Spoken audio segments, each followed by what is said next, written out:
Good afternoon, producer Susan. How are you doing today? I'm doing great, Jersee Joe. How are you? Just fine, thank you. Hey, today's July 3rd. Tomorrow's Independence Day. I prefer to call it Independence Day because that's what it is, as opposed to the 4th of July. And are you doing anything special on Independence Day? Not too much. We'll go to the cemetery and decorate the graves of the veterans who sacrificed their lives for our independence. Right. And how many graves will you be decorating? There's 53 flags, and then I don't know how many hundreds of gravestones are in the cemetery. Yeah. And how many people will be there with you decorating those 53 graves? There's usually about a dozen of us that do it. Okay, well, that's great. That's admirable. Well, thank you for doing that. All right, you ready to jump into what we got for this week? Yeah, what do you got this week? You know who Scott Adams is? I know the name. Why do I know that name? You ever read the comic strip Dilbert? Oh yeah, yeah. Our quote of the week is from Scott Adams, the creator of the comic strip Dilbert, one of my favorite comic strips. The stupidest thing all week, I'll tell you about some parents in Utah who tried to sue their local school board because their son had sex with his girlfriend in a car in the school parking lot. And we'll tell you why they thought it was the school's fault. That sound pretty stupid? Yeah. Okay. We'll tell you about a couple of must-watch TV series that are documentaries that document the vast amounts of drugs being smuggled into the U.S. and the lengths that the U.S. Customs and Border Patrol Agency goes to uncover and seize those vast quantities of drugs. In our Your Tax Dollars at Work segment, we'll tell you how much money the state of New York spent on a phone app that allowed people to keep a digital copy of their COVID vaccination record on their phone and why the state is finally discontinuing it. We'll point out how the media has apparently decided to start calling every incident where more than one person gets shot in a public setting a mass shooting, even those incidents don't come remotely close to either the official or commonly understood definition of that term. Did you hear about a mass shooting in Baltimore this weekend? I didn't, but there probably was one. Well, the media is calling it a mass shooting. We'll tell you why it wasn't. We'll share with you another story about the epic failure of socialism from Venezuela and what happened there after the government about a decade ago decided to take over the country's largest steel mill that was privately owned. And one day the government of Venezuela walked in and said, it's ours now, go away, we own it. And we'll tell you what happened since then. Last week we told you about the chicken in your chicken sandwich next year might not come from an actual chicken. Remember that story? Yeah, not my sandwich. Well, this week we'll tell you about a new ingredient that is finding its way into some Mexican beer. You drink beer? Yes. Well, we'll tell you about it's a new ingredient that's coming into some Mexican beers, and we'll see if you're going to like it. You've heard the phrase, the road to hell is paved with good intentions? Yep. Well, we'll tell you how the politicians in California wound up screwing up the home insurance market royally with what they thought were good intentions, and why government shouldn't interfere with private industry. And our taxpayer relief shot is from Long Beach, California, where a good neighbor with a gun shot and killed a person who was savagely beating the woman who lived next door with a stick. This neighbor looks out, he screams, and he sees this woman being beaten with a stick. And that's our taxpayer relief shot. Anyway, I dropped out a couple of stories, so I think we can fit them all in without having to rush. All Anyway, right. all right. You're an engineer, aren't you, by Yep. training? All Yep. right. Well, here's the quote of the week from Scott Adams, the creator of the Dilbert comic strip. He said, if the American public wants solutions, it will elect more engineers to high office. If the public wants endless hearings and conflict, it can keep electing lawyers. Maybe that's because it should be illegal for lawyers to run for office because they are trained to dispute things, not solve problems. Yep. What do you think about that? Absolutely true. Yep. And I'm an engineer, and Yep. my whole life has been focused on solving problems, not arguing. So I think that's just and I think he's got a point. There are way too many lawyers in Congress, and they just love to argue. Some of them, I think, love to argue for the sake of arguing. All right. So you want to move on to the stupidest thing I've heard all week? What was the stupidest thing you heard this week? Well, in Utah, the parents of a teenage boy sued the school board, claiming that the school's lax attendance policy allowed their son and his girlfriend to take time away from classroom activities to have sex in their son's car in the school's parking lot, an act they claim violated their religious beliefs. Fortunately, the judge in the case ruled in the school's favor and threw out the suit. Um, can you imagine? If it was anybody's fault, it was their son's fault, and it was their fault for not teaching their son better values. How can people say it was the school's fault that their son had sex with his girlfriend in the Yeah, school that's parking lot? another example of good parenting right there. Good parenting and not taking responsibility. Yeah. All right. Do you get the National Geographic or the Discovery Channel? Yep. Yep. Have you seen the National Geographic series To Catch a Smuggler or the Discovery Channel Contraband Seized at the Border? Yeah. I mean, let me tell you, those people are creative. For those who haven't seen them, if you get the National Geographic and/or Discovery Channel, I urge you to watch these. Your jaw will drop. Now, and by the way, they're only catching a fraction, but the stuff they catch and how they catch it, there are modified vehicles and trucks coming through on a daily basis. And I'll just tell you, I think I'll tell you a couple. In one, well, of course, in cars, they've got cars with secret compartments, under the frame where they put, they weld steel panels. On trucks. They have false floors on tractor trailers. And on one, the dog, the drug dog, hit on this tractor trailer. They open it up, and it was full of pallets with carrots. You ever seen carrots in like a 20-pound bag? You ever seen Uh-huh. a 20? Yeah. So these pallets, so every pallet is stacked about 5 feet high with bags of carrots. So they take a forklift and they unload 32 pallets of carrots, and they have them on the floor. And they take all the bags of carrots off. Dog walks around the carrots, nothing. Dog goes back to the pallets and keeps, alerting on the pallets. Well, on the pallet, you've got the little flat boards, on the top. But Uh-huh. under those flat boards, you've got the structural beam. They're 4x4s on an industrial pallet. Mhm. So the guy takes a drill and he drills into the end of the 4x4, and out comes a drill full of white powder. What they had done is they'd replaced the solid 4x4 structural beam with a hollow box beam on every pallet. So every pallet had 3 beams and times 32. So you had 3 times 32. They had 96 4x4 hollow box beams stuffed with drugs. On another one, on a central air conditioning unit, there's this central air conditioning unit being shipped by mail, and they're looking at it and they say, it costs $200 to ship this thing from Mexico to the United States, and you can buy one you can buy the same unit in Home Depot, and say, why is somebody shipping this from Mexico to the United States? Well, they open it up and they're looking, and this is the outdoor unit, the square outdoor unit, and they don't see anything. But on a hunch, they cut into the black compressor, which looks like a big gallon jug. The the cartel had disconnected the piping, let out the freon, cut open that big black, compressor, gutted the compressor, refilled it with drugs, re-welded it shut, painted it black with factory paint, and then reconnected all the copper pipes, soldered all the copper pipes, and the drugs were inside the compressor. And the most amazing one I saw, tractor trailer comes through loaded with, what a 5-gallon bucket of paint looks like, right? Yeah. Mm-hmm. So they got this truck that's got 32 pallets of 5-gallon white latex paint, 18 buckets to the pallet. It's 3x3, 9 on the bottom tier, and then a second level. So you got 9 on the bottom, 9 on the top, 18 buckets per pallet. Well, they take them down, they start popping lids. So they pop the first lid, yep, white latex paint. Second lid, white latex paint. Boom, boom, boom. By all of a sudden, about the 14th one, they're popping it. All of a sudden, they pop it. It's methamphetamine. Well, now that they found one, they don't have to go to the trouble of popping. They just take a drill and they start drilling through the tops of the buckets. Out of 560 5-gallon buckets, they found 28 full of methamphetamine, 28 5-gallon buckets. Now think about it. Only 5% of the buckets were meth. The other 95 were paint.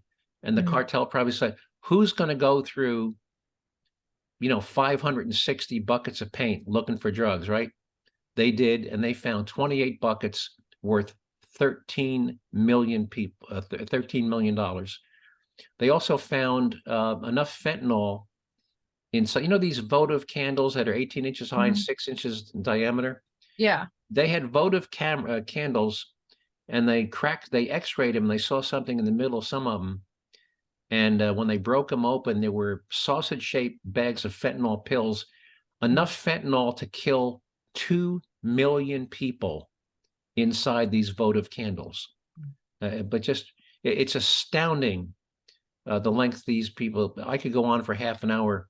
You So got to give them credit for their creativity, the though. create, I mean, it's just, so you, and then people, by the way, people smuggling drugs in their body, and it's just people in the spare tires of their cars. It's just incredible. And the x-ray machines and the equipment they have, they can x-ray an entire tractor trailer.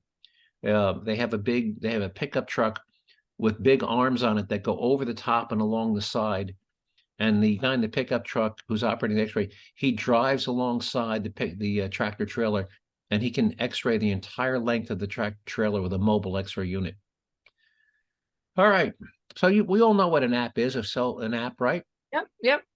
Now, there's been some pretty creative apps out there. I've read bunch of apps. I read one guy did one in New York City. What do you think it costs to develop the typical app? A couple $100,000? Depending on the complexity, anywhere from a few $100,000 upwards of maybe $1 million or so. Yeah, for a very complicated app. Well, Yeah. the state of New York sent out a contract for a very simple app to interface with the state's COVID vaccination database, so that people could, log in with their social security number, whatever, and download an electronic digital copy of their COVID vaccination. And the quote they went with was for $2.5 million, which of course is really, really high for what it should be a really simple app.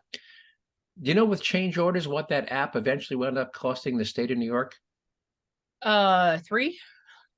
$64 million.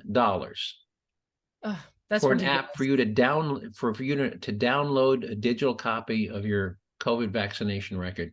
And the icing on the cake. Now they've been running this app now. Let's see, they started this in 2020. It is now 2023. Do you know what the state's been spending monthly to maintain and support the app? A few $1,000s. $200,000 per month. $200,000 per month. So 64 million to develop and deploy it, 200,000 per month to support it. So it's been in operation now for 30 months. So you're good at math. What's 30 times 200,000? 66. 6 million. 6 right? million, yeah. How to So in carry addition to the 64 it. million, they spent another 6 million. Yeah. I would have thought just a picture of your vaccination card would have been sufficient. Anyway, Yeah, so my doctor's office, I could download a copy directly from my health portal from my doctor's office. So, and by the way, they're discontinuing due to a lack of usage. And when was the last time anybody asked to see your COVID vaccination card? Actually, I think at Christmas time. All right, so 6 months, right? Yeah. Yeah. Okay. So it's not getting used anymore. So the 64 million to develop, 6 million to support it. They spent $70 million on a phone app that they're now discontinuing. Your tax dollars at work, people. Your tax dollars at work. All right, so let's talk about mass shooting. As usual, well, you didn't hear it, but over the weekend there was a block party in Baltimore. Outdoor block party, and shots rang out, and 2 people were killed and 28 others wounded. Well, the media is referring to this as a mass shooting incident. And by the way, Juneteenth, which is what, the June 17th, 18th? 19th. There were several similar incidents where there were celebrations and, and outdoor parties and parks and whatnot, Juneteenth celebrations. There were 3 of them that weekend, and the media referred to all 3 incidences as, quote, mass shootings. And the anti-gun group, the Gun Violence Archive, is saying that so far this year we've had 326 mass shootings. Well, what happened in this incident and the other incidents is you had multiple thugs with guns decide to start shooting at each other, and innocent bystanders were caught in the crossfire. Now, as we've talked many times, a mass shooting is where an individual intentionally begins shooting people at random in a public place. Two thugs, or in this case, they think there might have been as many as four, shooting at each other, not intending to kill the bystanders, is not a mass shooting. Would you agree? By the commonly understood, not forget the official definition. Would you agree when somebody hears the term mass shooting, they think of one guy Yeah. targeting people? Yeah. Right. Well, that's the commonly understood definition. Two or more thugs or gangbangers opening fire on each other is not by either the U.S. government definition or what most people commonly think of as a mass shooting. So my question is, the more accurate headline would have been one of these: bystanders caught in crossfire as armed thugs begin shooting at each other, or bystanders shot as gang violence breaks out at neighborhood event. Wouldn't those two headlines be more accurate? Yeah, but that doesn't sell newspapers or clicks. Well, I think there's more. I think well, you're right. Maybe it's just for click. I also think there's a bias within the media and anti-gun bias because, again, bystanders caught in crossfire as armed thugs begin shooting. I think that's much more accurate and descriptive. Wouldn't you agree? Yeah, it is actually way more descriptive. But again, the media is out to sell stories, to sell money, to make money, to sell ads and make money. Yeah, mass shootings are horrific things. Where some evil or crazy person just decides to start killing innocent people, intentionally killing innocent people at random. And I think, you're right, that sells, that gets people's attention. They're, like they'll say, coming up next, mass shooting in Baltimore. Of course, nobody wants to leave. They're going to sit through the commercial because they want to hear the story. So you want to move on to the latest ingredient in beer? Yes. What am I not going to be drinking next? Well, first of all, what are some of the main ingredients in beer? Barley, hops. Right, barley and hops, basically. Right, barley and hops. You can get some wheat beers, but barley and hops. Well, there's been a hops shortage down in Mexico due to some heat. So a couple of breweries down there, and I'll read you from the story. Mexican entrepreneurs are using crickets to supplement barley in beer. La Grilla beer is being tested out in small batches in Querétaro by local craft brewery and a company that makes gluten-free bread and bread product using insects. The creators wanted to prove that insects can become part of our diet, even in drinks, while maintaining the taste, they told the news agency. They found pulverized crickets, when lightly toasted, have a very similar taste to barley and rye, and have begun substituting them in the production of malt porter beer. So you going to put your order in from some La Grilla beer? I think I'll pass. I actually like my wheat beers. I'll stick with my wheat beer. Right. By the way, here's the final note. Climate change has made barley less readily available because of drought and excessive heat, which impedes its growth. But yep, cricket. So it's not just one. There's two companies. I'll send you the link. But two Mexican. And how long do you think it's going to take for some U.S. beer companies start putting crickets in beer? Oh, I'm sure they're right behind, Right behind, right. And I have to admit, though, I have indulged in chocolate covered crickets. I've been adventurous. Okay, well, good. But they don't belong in my beer. All right, good for you. By the way, when I used to travel overseas, I've had deep fried jellyfish. I've had octopus. I've had. I love octopus. I've had deep fried minnows. I've had stuff you would think of. Let's talk about paving the road to hell with good intentions. So what happens when politicians pass laws they think will make the people who elected them happier, only to later discover that they've made a manageable problem much, much worse? And here's what happened. California politicians passed a law limiting how much insurance companies could raise rates on homeowners' insurance policies. They basically said, you cannot raise your rates more than X percent per year. Now, what do you think those as the cost of housing and rebuilding homes got more and more expensive, and you're the insurance company and your costs are going up 14, 18, 20%, and the state of California is saying you can only raise your rates 6%. If you're the insurance company, what's your natural reaction to that? You're not going to do business in California. You're not going to do business in California. So here's the quote from the story. Decisions by two major insurers to stop offering new homeowners and policies in California highlight the growing portion of America that's becoming close to uninsurable. The recent moves by State Farm and Allstate to stop offering new homeowners insurance policies in California have kicked off a national conversation on insuring risk in an increasingly perilous climate.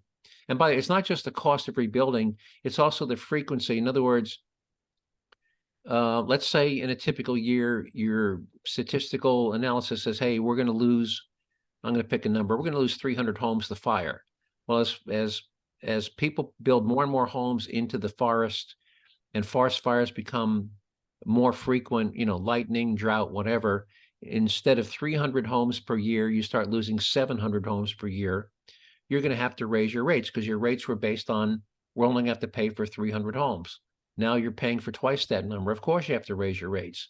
But the politicians said, no, you can't. Well, they said, adios, we're leaving. And here's the problem. If you have a mortgage, what does your mortgage company require? They require you to have homeowners insurance. You have homeowners. So now in their infinite wisdom, the politicians of California are putting people in position where they might have their homes foreclosed on because they can't get insurance.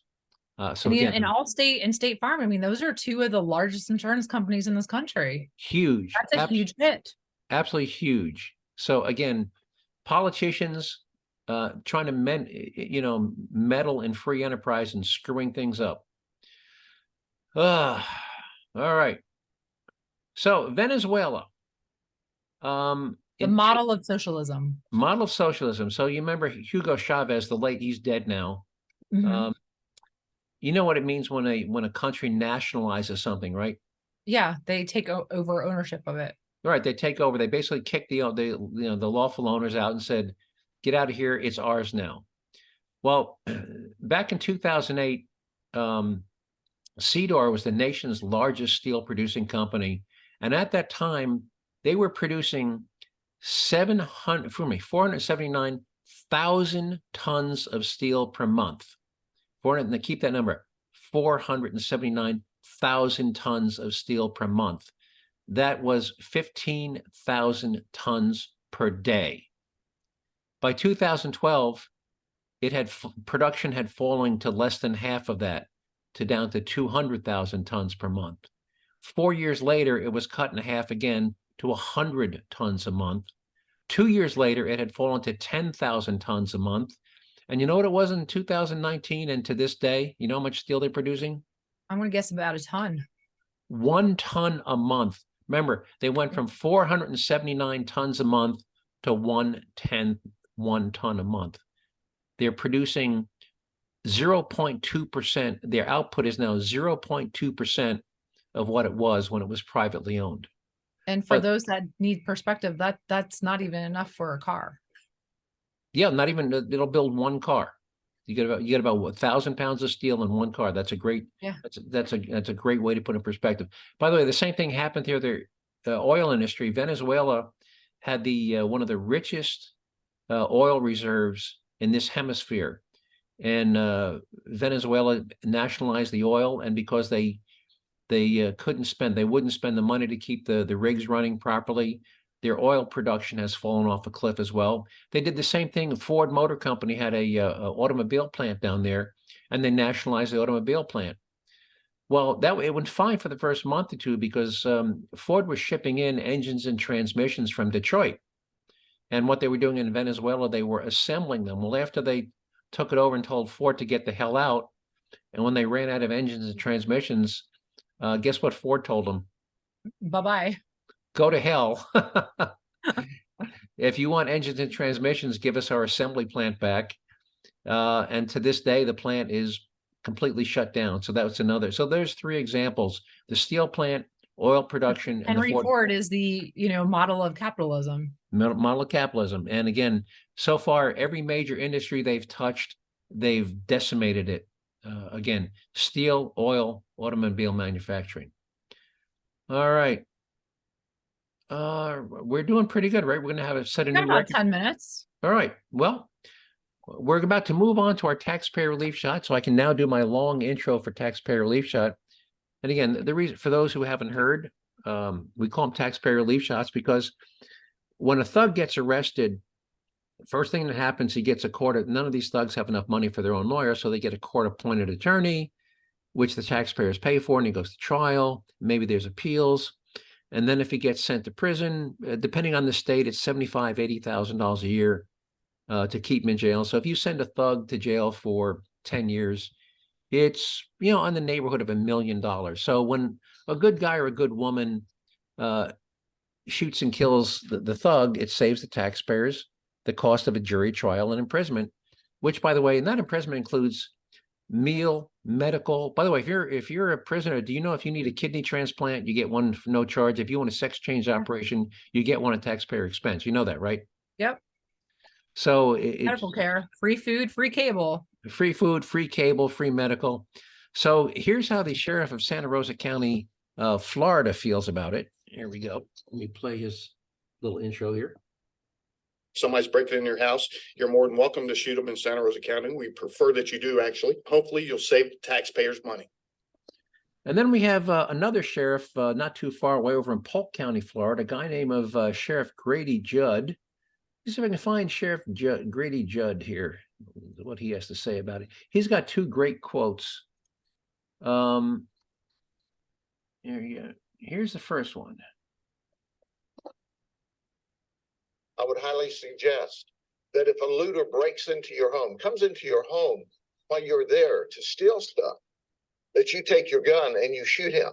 You shoot him so that he looks like grated cheese. Now, I'm going to ask you, that's the first one. Shoot him so he looks like grated cheese. I like this other one a little bit better. You tell me which one you like better, the grated cheese one or this one? But we have received information in social media that some of the criminals were going to take their criminal conduct into the neighborhoods. I would tell them, if you value your life, you probably shouldn't do that in Polk County, because the people of Polk County like guns. They have guns. I encourage them to own guns, and they're going to be in their homes tonight with their guns loaded. And if you try to break into their homes to steal, to set fires, I'm highly recommending they blow you back out of the house with their gun. So this is a reminder. So which one do you like better? Blow you back out of their house or shoot him so he looks like Swiss cheese? I like to blow him back out of the house because that's what I would do. That's kind of my favorite too. So there's two Florida sheriffs. I'm still waiting to hear from another sheriff in another state, but Florida apparently they're obviously elected officials. So so far nobody outside of Florida has done that. Anyway, so let's go to this Long Beach, California, and let's play this one here. Homeowner opens fire. The Long Beach man shot and killed a woman who police say was attacking others outside his home. The deadly shooting happening on Roycroft Avenue and 7th Street. KCAL's Lauren Posen is in Long Beach with the details. Neighbors say this woman was pounding on doors up and down this street and even attacked a resident before she was killed. Now her family is grieving, saying this never should have happened. An East Long Beach neighborhood became a crime scene Saturday morning after police and witnesses say a homeowner shot and killed a woman after she terrorized their neighborhood. That woman, identified by family as Andrea Powell. He was trying to protect himself and the other neighbors as well. She was definitely dangerous. I believe that. Around midnight, people say Powell started yelling and relentlessly pounding on doors in the 600 block of Roycroft Avenue. He just kept banging it and banging and screaming, "Where's my money? Where's my money?" And then finally I said to her, you got to leave. We call the police. When Powell left, witnesses say another neighbor was pulling into her driveway and Powell blocked her from getting out of the car. Apparently she really beat the heck out of that poor woman that she dragged out of the car with a stick, and she was yelling and all the neighbors heard her. Witnesses say, I'm going to pause it right there. She dragged the woman out of her car and was beating her with a stick. So obviously there's a fear. We talk about justifiable self-defense. So it's when either you fear of serious bodily injury of death to yourself or others. So if you saw a woman being dragged out of the car on the ground, being beaten with a stick, do you think there's a reasonable fear of serious bodily injury to that person? Absolutely. All right, well, let's see what happens next. a neighbor armed with a handgun heard her screams for help, warned Powell to stop, but Powell charged at him. Long Beach police say that's when he fired one fatal shot. And I heard a gunshot. And so then I heard a lady scream. That lady was on the floor. She was dead. Powell's family was too distraught to speak with us on camera, but told us she was suffering from a mental health issue and feels excessive force was used. As her family processes what happened, neighbors are doing the same. I'm just very sad. I'm just unhappy that it happened. I'm glad no one else was hurt. Although police question the shooter, no arrests have been made. The case now goes over to the DA's office for review, and Powell's family says they plan on taking legal action. Reporting in Long Beach, Lauren Posen, KCAL News. So clearly the family is going to find some lawyer to try and sue this guy course. civilly. Let me close this up. Sue him civilly for damages.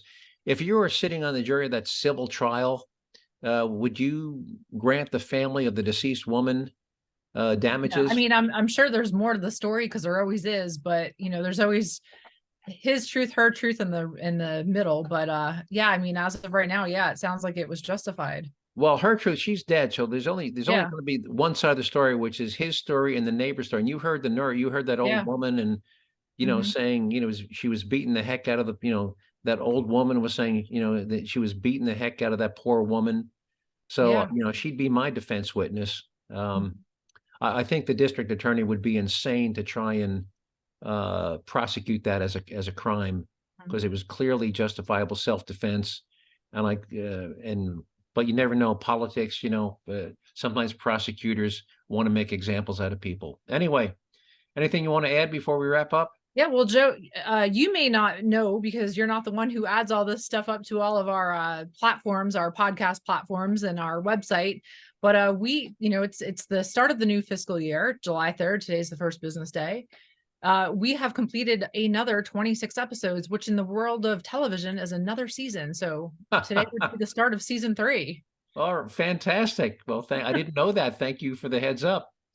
And with that, I will, unless you have anything else you want to add? Nope. I just hope that everybody has a safe and happy 4th of July. And, you know, the best fireworks come from the guy with no fingers. All right. All right. Well, I want to thank all of you who listened to this podcast for giving up 30 minutes of your busy day to listen to me ramble on about things I find of interest. I hope you found them as interesting and important as well. If you want to see some of the materials and story links you heard me talk about today, you can find them on the Jerzee Joe website at Jerzee, spelled J-E-R as in Robert, Z as in zebra, E-E, JerzeeJoe.com. If you want to email me with a comment, question, or suggested show topic, which I've had, by the way, you can do that simply by sending me an email to joe@JerzeeJoe.com. Just remember to spell Jerzee Joe with an R and a Z. And with that, I'll end. And Producer Susan, thank you for your help tonight. And hopefully you have an enjoyable Independence Day. Yep. All right. Talk to you next week. Take care. Yeah. All right. Bye-bye.